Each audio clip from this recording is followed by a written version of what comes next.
Pakistan is in the throes of political turmoil, this time apparently not brought about by the all-powerful Pakistan army, but by the Prime Minister Imran Khan and some of his advisors who chose to bypass a vote of no confidence in the Pakistan National Assembly, which was scheduled on Sunday, April the 3rd, with the Deputy Speaker of the House rejecting the no confidence motion by essentially calling the entire opposition anti-national and dissolving the Assembly or the Parliament of Pakistan. The opposition obviously immediately cried foul and has approached the Supreme Court, which, taking suo motu cognizance, has constituted a 5-judge bench to opine on the constitutionality of the Deputy Speaker's action. Ambassador Vishnu Prakash, former spokesperson of the Indian Ministry of External Affairs, joins us this evening. Very strange developments in the Pakistan polity.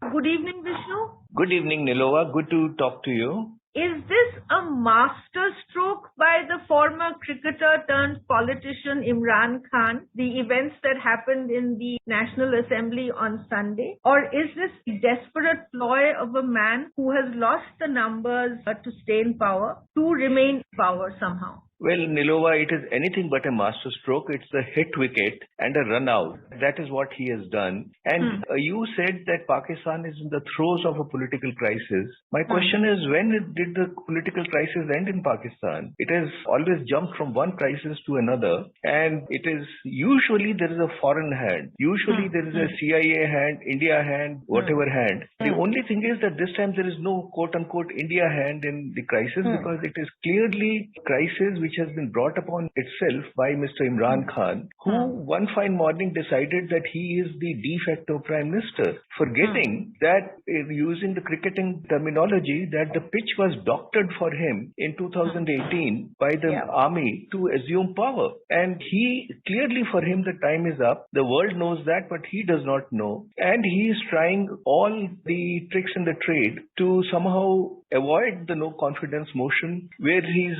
certain to get defeated. The other point is that army is not at all hands off. What they have done is they are pulling the strings from behind. How is it that suddenly the numbers have dwindled? How is it that constituents of the ruling coalition have left Imran Khan? So there is always many things happening behind the scenes, and the army was, is and will continue to be a key player in Pakistani politics. Fair enough. I agree with you on all of those points, and it makes eminent sense that the army is playing its hands behind the scenes somewhere. But clearly then they were not very satisfied anymore with Imran Khan and they wanted him out, which is why people defected from his party and his government in droves. But the point still remains. This particular thing that happened on the 3rd of April in the Pakistan National Assembly, what exactly does this imply? I mean, there was foreign hand. They said that there was a conspiracy to overthrow the government. But essentially, he's called the entire political opposition in Pakistan anti-national. I mean, this is very, very bizarre.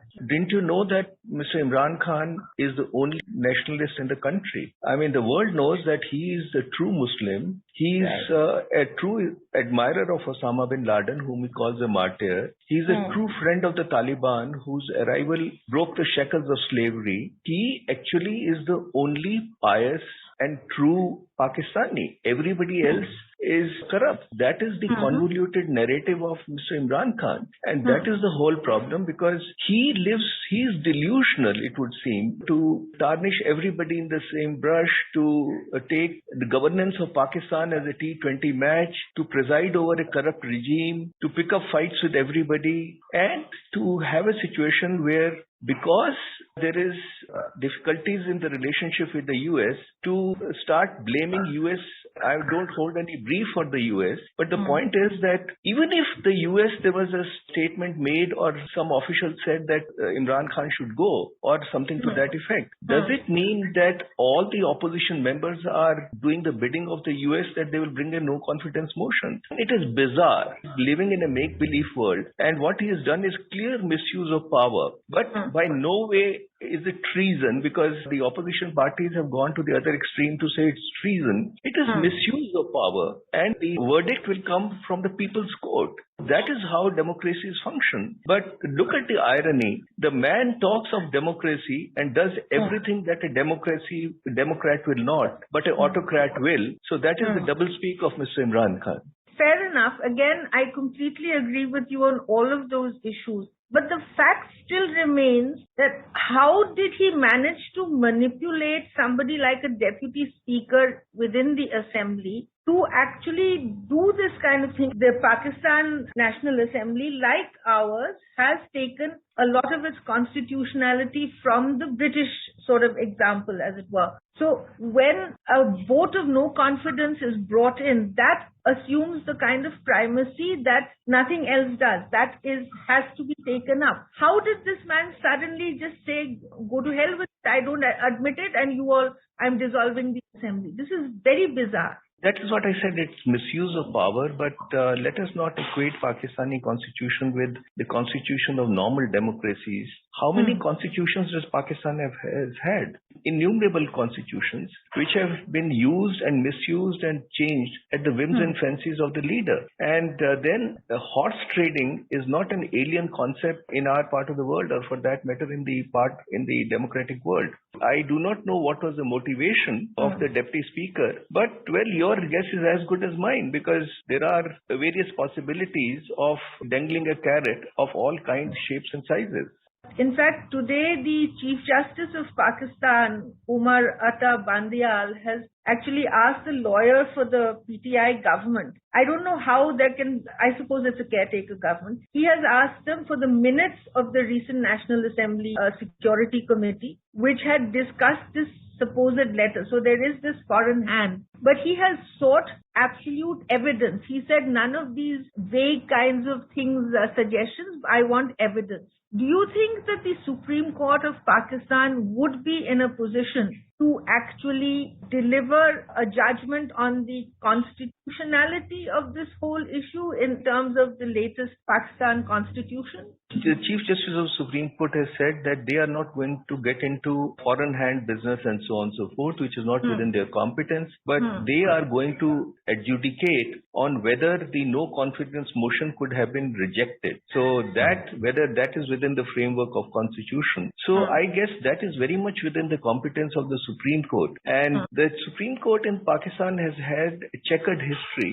but at times they have risen to the occasion. And as a well-wisher of, or a neighbor and well-wisher of Pakistan, the people of Pakistan, I hope that this political turmoil, which is not doing any favor to anybody, comes to a close soon, and some kind of a modus vivendi is found to resume normal political life in Pakistan. The other thing that is also very strange, I mean, talking about the foreign hand, and in Pakistan that always seems to be the case, is that the Russian foreign minister suddenly said that Imran Khan was being punished because of opposition to the United States. So why should the Russians suddenly decide to comment or get into this kind of an argument just for the sake of it? This is an internal matter of another country. Why not? Look at it from the Russian point of view. Mr. Imran Khan lands in Moscow on the day that Mr. Putin decides to invade Ukraine. And it is Mr.